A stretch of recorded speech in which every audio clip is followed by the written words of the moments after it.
This is a very hard subject to talk about. The shooting has parents once again confronted with sitting their kids down and talking about violence.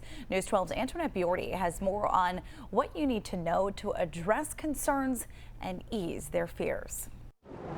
It's just scary with everything going on. Eileen Chico of Plainview is like many other parents who are just shocked and saddened over yet another school shooting.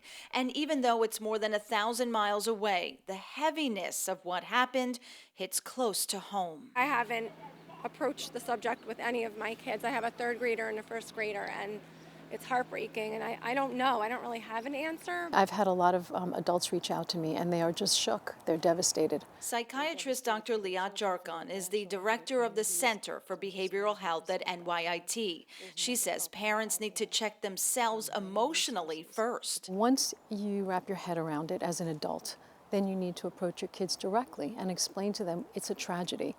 It should not have happened. Dr. Jarkon says parents need to reassure their kids that they are safe, and she suggests parents not keep their kids home from school out of fear. We don't want them to have the message that they have to run away or avoid when things happen that are out of our control. If you have younger kids who want to talk to you about the shooting, experts say here are some tips.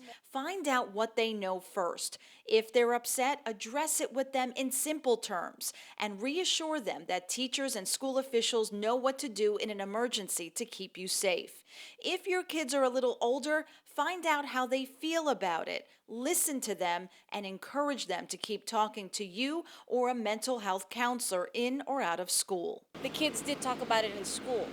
So, I kind of just base it on what the teachers are going by and stuff like that. So at least this way I'm going by what his peers are discussing. Experts say if you're still having a hard time with this tragedy, they encourage a mental health checkup. Just like you would go to the doctor for a physical, your mental health is just as important.